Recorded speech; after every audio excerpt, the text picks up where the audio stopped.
നിന്നെ പിടിക്കൂടാ, ഏതവനാന്നേലും പിടിക്കൂടാ എന്ന ചെന്നിത്തല ഇന്നലെ ഒരു വീരവാദം മുഴക്കി. അതിന് തൊട്ട് പിന്നാലെ ചുണയുണ്ടെ പിടിക്കടാ എന്നും പറഞ്ഞ് അർജുനായെങ്കിൽ പറയുന്നത് ഇത് വേറെ പാർട്ടിയാണ്, നിങ്ങളുടെ കോൺഗ്രസ് അല്ല ഇത്, ഞാൻ വളർന്നത് വേറൊരു പാർട്ടിയിലാണ്, അത് ഓർത്തോണം, ഞങ്ങൾക്ക് ഇതൊക്കെ കുലത്തൊഴിലാണെന്നുള്ളതാണ് അദ്ദേഹം പറയുന്നത്. ഒന്ന് ആലോചിച്ചോണം, തെരുവിൽ കിടന്ന് അങ്ങോട്ടും ഇങ്ങോട്ടും വെല്ലുവിളിക്കുന്ന പോലെയാണ് ഒരു ഗുണ്ട വന്നിട്ട് സംസ്ഥാനത്തിന്റെ ആഭ്യന്തരമന്ത്രിയെ വെല്ലുവിളിക്കുക, ചുണയുണ്ടെ പിടിക്കണം. എന്നിട്ട് പുള്ളി പറഞ്ഞത് എന്താ, നിങ്ങൾ ഈ കേസ് പുനരന്വേഷിക്കണം, അന്വേഷിച്ചതിന് ശേഷം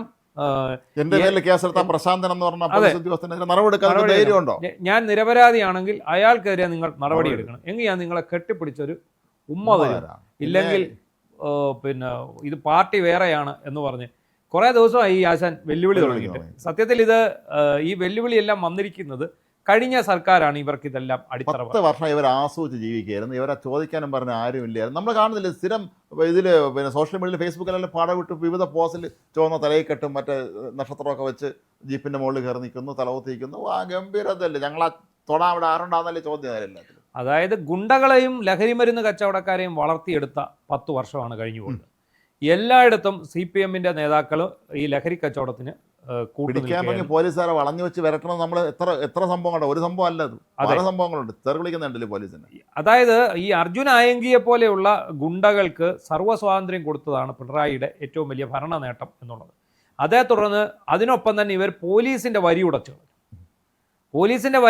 പോലീസിനെ നിഷ്ക്രിയരാക്കി മാറ്റി. ഈ ഗുണ്ടകൾ സ്റ്റേഷനിൽ കയറി അടിക്കേണ്ട ഒരവസ്ഥയിലേക്ക് വന്നു. ഇപ്പം ആർഷോയെ പോലെയുള്ള ഗുണ്ടാ നേതാക്കന്മാരുണ്ടല്ലോ, അവരുടെയൊക്കെ അകത്ത് എന്നിട്ട് പൊന്നുമോനെ ആർഷോ നീ ഒന്ന് കത്തി താഴെ ഇടറ എന്ന് പറഞ്ഞിട്ടാണ് ഒരു DYSP അയാളുടെ കയ്യും കാലും പിടിക്കും. ഈ സർക്കാർ മാറി വന്നിട്ട് ED ഉദ്യോഗസ്ഥന്മാർ ആക്രമിച്ച ദിവസം നമ്മൾ കണ്ടതാണല്ലോ, ഇവിടുത്തെ ഉന്നത പോലീസ് ഉദ്യോഗസ്ഥരെ CPM-ന്റെ പാള ഏരിയ കമ്മിറ്റി ഓഫീസ് വന്നിട്ട് ഒന്ന് ഇറക്കി വിടുമോ, ഞങ്ങളൊന്ന് കയറിക്കോട്ടെ എന്നൊക്കെ ചോദിച്ചുകൊണ്ടിരിക്കുന്നത്. കാരണം ഇത്രത്തോളം പോലീസ് അധപ്പതിച്ച ഒരു കാലഘട്ടം വേറെ ഉണ്ടായിട്ടില്ല. പോലീസിനെ പിണറായിയുടെ തൊഴുത്തിൽ കെട്ടി, അവിടെയാണ് സംഭവിച്ചത്. പിണറായിയുടെ അല്ല, ശശിയുടെ തൊഴുത്തിൽ കെട്ടി.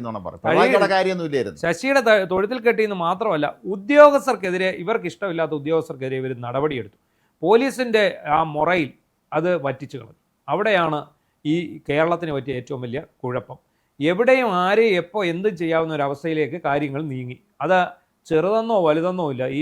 എനിക്കൊന്ന് ഒരു 2 മാസം മുമ്പാണെന്ന് തോന്നുന്നു, ഈ തിരുവനന്തപുരത്ത് തന്നെയാണ്, ഈ സിറ്റിക്ക് ഉള്ളിൽ തന്നെയാണ്, എനിക്ക് വട്ടിയൂർക്കാവാണോ, ഒരു അച്ഛനും മകനും കൂടെ സ്കൂട്ടറിൽ വരിക,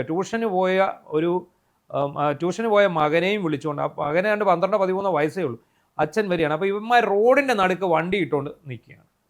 അപ്പോൾ ഈ അച്ഛൻ അവരോട് പറഞ്ഞു, ഒന്ന് മാറ്റി തന്നാൽ അങ്ങ് പോയേനെ ഒന്ന്. അപ്പോഴത്തേക്ക് അവന്മാർ ഇങ്ങോട്ട് ഇറങ്ങി, ഈ 2 പേര്, ആ ഇത്രയുള്ള കൊച്ചു പയ്യനെ, 12-13 വയസ്സുള്ള കുഞ്ഞിനെ ചവിട്ടിക്കൂട്ടുകയാണ് റോഡിലിട്ട്. ആര് ചോദിക്കാനാണ്, ആര് പറയാൻ? കേസ് കൊടുത്താൽ പ്രതിയാവും. ഇപ്പൊ കഴിഞ്ഞ ദിവസം നമ്മൾ കണ്ടില്ലേ, ഒരുത്തൻ ഒരു ആളനക്കം ഇല്ലാത്ത വീട് എടുത്തിട്ട് അതിനകത്ത് അവൻ ഇടിമുറി ഉണ്ടാക്കിയിരിക്കുകയാണ്.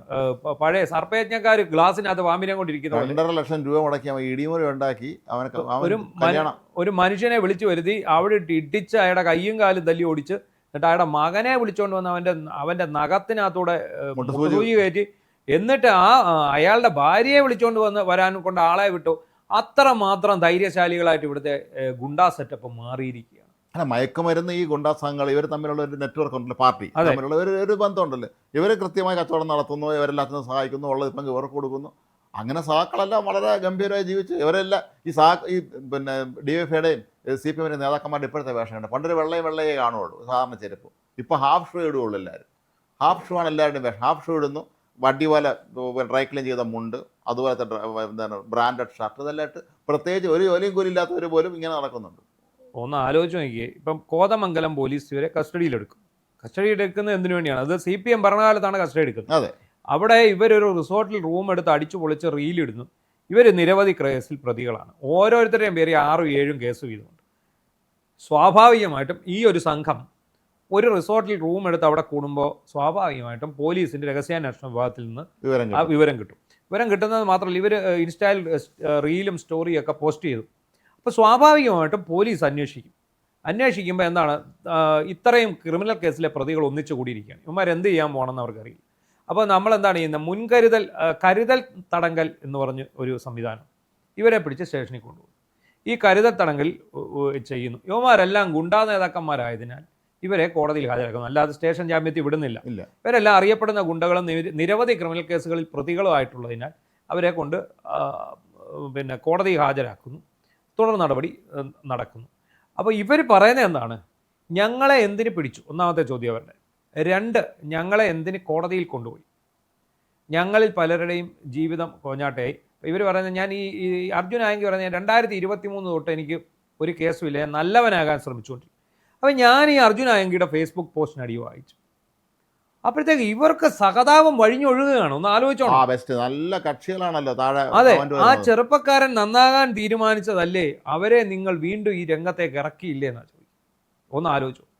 ഇവർ നന്നാക്കാൻ തീരുമാനിച്ചതും നന്നാക്കാൻ ചെയ്തതും ഒക്കെ കറക്റ്റ്. വെള്ളപ്പൊക്കം വന്ന് മനുഷ്യനോട് വെള്ളത്തിൽ കിടന്ന് മരണപ്പളം കാണിച്ചപ്പം അത് നന്നായി കണക്കായി പോയി, ഇത് നിങ്ങൾ അനുഭവിക്കട്ടെ എന്ന് പറഞ്ഞ് കുറിപ്പിട്ട ആളുകളാണ്. അപ്പം അവരൊക്കെ തന്നെ താഴെ കമന്റ്. നമ്മുടെ പൊതുജനം ഇയാളുടെ ഈ പിന്നെ സങ്കടവും വികാരവും വഴിഞ്ഞൊഴുകുന്ന പോസ്റ്റ് വായിച്ചിട്ട് അയാൾക്ക് പിന്തുണ പ്രഖ്യാപിക്കുകയാണ്. പോലീസ് എന്താ ചെയ്തത്? പോലീസിന്റെ ഡ്യൂട്ടിയാണ് ചെയ്തത്. അത്രേ ഉള്ളൂ. അവർ ഇനിയെങ്കിലും ഒരു സർക്കാർ മാറിയെന്ന് മനസ്സിലാക്കിയ ഡ്യൂട്ടി എന്നാണ്. പോലീസ് ഡ്യൂട്ടി എന്ന് പറഞ്ഞാൽ ഒരു സംഘം ഗുണ്ടകൾ ഒരു റിസോർട്ടിൽ അടിച്ചു പൊളിച്ച് ആഘോഷിക്കുന്നിടത്തിനകത്ത് യുവമാർ എന്ത് പ്ലാൻ ചെയ്യാനാണ് കയറിയെന്ന് എങ്ങനെ അറിയാൻ പറ്റും? ഇവർ നല്ല നടപ്പ് കഴിഞ്ഞ 2 വർഷമായിട്ട് ഞങ്ങൾ ഒരു പണിക്കും പോകുന്നില്ല, ഞങ്ങൾ വേറെ ഒന്നിനും പോകുന്നില്ല, ഞങ്ങൾ നല്ലവരായിട്ട് ജീവിക്കുകയാണ്. ആയിക്കോട്ടെ, പക്ഷേ ഇവരുടെ കേസുകൾ കിടക്കുകയല്ല. ഈ റിസോർട്ട് പോയി അടിച്ചോളിക്കാൻ പൈസ. അപ്പോൾ പ്രീവിയസ് ഹിസ്റ്ററി ഉണ്ട്. ഉടനെ അതിൽ പിടിച്ചോണ്ട് പോയ SHOയെ ഞാൻ പിന്നെ എന്താ നീ പെൻഷൻ വാങ്ങാൻ അനുവദിക്കില്ല, അങ്ങനെ ചെയ്തകളെ ഇങ്ങനെ ചെയ്തകളെ എന്ന് പറഞ്ഞ് ചെയ്യുന്നു. എന്നിട്ട് ഇന്നലെ ഈ അർജുൻ ആയെങ്കിൽ പോസ്റ്റ് ഇട്ടിരിക്കുകയാണ്, ഞാൻ അയാളെ കൊല്ലുമെന്നല്ല ഭീഷണിപ്പെടുത്തിയത്, ഞാൻ അയാളുടെ പെൻഷൻ വാങ്ങിപ്പിക്കത്തില്ലെന്നേ പറഞ്ഞിട്ടുള്ളൂ. അതിന് പല വഴികളില്ലേ, ഞാൻ അയാളുടെ ജോലി കളയിക്കുമെന്നാണ് പറഞ്ഞത് എന്നാണ്. പിന്നെ ആഭ്യന്തര വകുപ്പ് കൈകാര്യം ചെയ്യുന്നത് അർജുൻ നായികയാണ്. സർക്കാർ മാറി ശശിയെണ്ണം പോയതൊന്നും അറിഞ്ഞിട്ടില്ല. അപ്പോഴാണ് ആദ്യത്തെ ഈ പിന്നെ ഇന്നലത്തെ ആ കോതമംഗലം SHOയെ വെല്ലുവിളിക്കുന്നു. ഊന്നുകൽ പോലീസ് സ്റ്റേഷനിലാണ് ഇയാൾക്കെതിരെ കേസ് എടുത്തിരിക്കുന്നത്. ഈ ഊന്നുകൽ SHO ആദർശ്, BS ആദർശ് എന്ന് പറഞ്ഞ ആളാണ്. അയാളെയാണ് ഇയാൾ ഭീഷണിപ്പെടുത്തുന്നത്. മറ്റേ കോതമംഗലം SHOയുടെ പേര് പറഞ്ഞു. കോതമംഗലം SHOയാണ് എന്നെ പിടിച്ചത്, ഞാൻ അങ്ങനെ വിടില്ല, ഇവനെ വിടില്ല, ശരി, അതിപ്പോൾ ധൈര്യം ഉണ്ടെങ്കിൽ പിടിക്കടാ എന്നൊക്കെ പറയുന്ന ഒരു അവസ്ഥയിലേക്ക് കാര്യങ്ങൾ നീങ്ങിയിരിക്കും. അല്ല, എനിക്ക് ഇപ്പോഴും ഒരു സംശയം ഉണ്ടായിരുന്നു. ഇവരെ നീക്കങ്ങൾ, ഈ ഇത്രയും ക്രിമിനൽ പശ്ചാത്തലമുള്ള ഇവരെ നീക്കങ്ങൾ പോലീസ് നേരത്തെ നിരീക്ഷിച്ചിരുന്നില്ലേ? കണ്ണൂരിനായിരിക്കും ഇയാൾ ഇവിടെ വന്നിട്ട് ഈ കോതമംഗലത്ത് തോന്നി അത് നിരീക്ഷിച്ചതുകൊണ്ടാണല്ലോ ഇവരെ കരുതൽ തടങ്കലിലെടുത്തത്. കരുതൽ തടങ്കലിലെടുത്തത് അതുകൊണ്ടാണ്, നിനക്ക് എന്നെ പിടിക്കാൻ പറ്റുമെങ്കിൽ പിടിയടാ. പിന്നെ ഇന്നലെ ഉച്ച കഴിഞ്ഞപ്പോൾ ഇവൻ മയപ്പെട്ട ഒരു പോസ്റ്റ് ഇട്ടതാണ് ഈ പറയുന്ന ഞാൻ അയാളെ കൊല്ലുമെന്ന് പറഞ്ഞിട്ടില്ല, അങ്ങനെയാണ് ഇങ്ങനെ. അതെന്താണെന്ന് ചോദിച്ചാൽ ഇവർ ആദ്യം സെഷൻസ് കോടതിയിൽ മുൻകൂർ ജാമ്യം തേടിപ്പോയി, കിട്ടിയില്ല. ഹൈക്കോടതിയിൽ മുൻകൂർ ജാമ്യം തേടിപ്പോയി, കിട്ടിയില്ല. അപ്പോൾ ഇവനോട് ഇവൻ്റെ വക്കീൽ പറഞ്ഞിട്ടാവണം ഈ നിയമ സംവിധാനങ്ങളെയും പോലീസിനെയും ചീത്ത പറയുന്ന ഒരുത്തൻ. ഇന്നലെ അവൻ എന്തൊക്കെയാണ് പറഞ്ഞതെന്നറിയോ? രാഹുൽ മാങ്കൂട്ടത്തിന് ജാമ്യം കൊടുക്കാൻ ഇവിടെ കോടതികളുണ്ട്, ഇവിടെ എന്നെ കള്ളക്കേസിൽ കൊടുക്കിയിട്ട് എനിക്ക് ജാമ്യം തരാൻ കോടതികളിൽ. അപ്പോൾ കോടതിയെയും നിയമ സംവിധാനത്തെയും വെല്ലുവിളിക്കുകയാണ്. ഇവനെ കാപ്പ കേസിൽ സുഖമായി ഉൾപ്പെടുത്തി. അതെ. അപ്പോൾ അങ്ങനെ വെല്ലുവിളിക്കുന്ന ഒരുത്തനെ അവൻ കരഞ്ഞു വിളിച്ചൊരു ഫേസ്ബുക്ക് പോസ്റ്റ് ഇടുമ്പോൾ അവന് പിന്നിലേക്ക് സഹതാപം വഴിഞ്ഞൊഴുകത്തക്ക രീതിയിലേക്ക് നമ്മുടെ സമൂഹം മാറിക്കഴിഞ്ഞു. അല്ല, ഈ TP ചന്ദ്രശേഖരനെ കൊന്ന കേസിലെ പല പ്രതികളെക്കുറിച്ചും പിന്നീട് പറഞ്ഞത് അവർ എന്താണ്, ഒരു നിസ്സാര ഒരു കിളി താണ വീഴുന്ന കണ്ടാക്കപ്പോലും കരയുന്നവരാണെന്നൊക്കെ അല്ലേ പറഞ്ഞത്. നിർമ്മല മനസ്കരാണെന്നാണ് അവരല്ലേ. 51 വെട്ടിയിട്ട് കേസിലെ പ്രതികൾ പലരും അത്ര നിസ്സാരം ആയി പ്രശ്നത്തിൽ പോലും കരയുന്നവരാണെന്നാണ്. പിണറായി വിജയനാണ് പട്ടിക്ക് തീറ്റി കൊടുത്തില്ലേ ആത്മാർത്ഥമായിട്ട് കരയുന്നതാണ്. അപ്പോൾ എന്താണെങ്കിലും ശരി, ഒരു സംസ്ഥാനത്തിൻ്റെ പോലീസ് സേനയെ വെല്ലുവിളിക്കുന്ന മനസ്സിലാക്കുക, ഒരു SHOയെ വെല്ലുവിളിക്കും, ഒരു സംസ്ഥാനത്തിൻ്റെ ആഭ്യന്തരമന്ത്രിയെ വെല്ലുവിളിക്കുകയാണ്. താനൊക്കെ എന്നാ ഉണ്ടാകും, താൻ ആഭ്യന്തരമന്ത്രി എന്ത് ചെയ്യണമെന്ന് ഈ ഗുണ്ട പറഞ്ഞു കൊടുക്കുകയാണ്. ഉമ്മ ഞാൻ കെട്ടിപ്പിടിച്ച് നിങ്ങൾക്ക് ഒരു ഉമ്മ തരും എന്നാണ് പറയുന്നത്. എന്ത് കാര്യത്തിന്? ഇയാളെയൊക്കെ വെച്ചോണ്ടിരിക്കാതെ ഈ വെല്ലുവിളിച്ചോണ്ടിരിക്കുന്നവനെ എവിടാന്ന് വെച്ചാൽ പിടിക്കാനുള്ള സംവിധാനം പോലീസ് തനിക്കില്ലേ? പിടിച്ച് അകത്തെടുക്കുക എന്നുള്ളത് മാത്രമേ ഉള്ളൂ. P ശശിയും MR അജിത്തും ഒന്നുമില്ല. നല്ല കർശന നിർദ്ദേശം കൊടുത്ത് എത്രയും വേഗം ഇത്തരം കാലത്ത് എടുക്കുക, കാപ്പ കേസിൽ കാപ്പ ചുമത്തുവരെ. ഈ ഓപ്പറേഷൻ തൂഫാനും ഒപ്പം തന്നെ ഈ ഗുണ്ടകളെ അമർച്ച ചെയ്യാനുള്ള നല്ല ഒരു പദ്ധതിയാണ് പോലീസ് ആദ്യം കൊണ്ടുവന്നത്. മുഴുവൻ ഗുണ്ടകളെ നിരത്തി പിടിച്ച് അകത്താക്കണം, അല്ലാതെ ഈ കേരളം നന്നാവില്ല. ഈ ലഹരി കേസിന്റെ തൂഫാൻ സമ്പൂർണ്ണ വിജയത്തിലെത്തണമെങ്കിൽ ഇതിന്റെ നിർവഹണ ഉദ്യോഗസ്ഥരായിട്ടുള്ള ഈ ഗുണ്ടകളെ പിടിച്ച് അകത്തിടുകയാണ് വേണ്ടത്. രമേശ് ചെന്നിത്തല ഇനിയെങ്കിലും അതിനെക്കുറിച്ച് ചിന്തിക്കുന്നത് നന്നായിരിക്കും.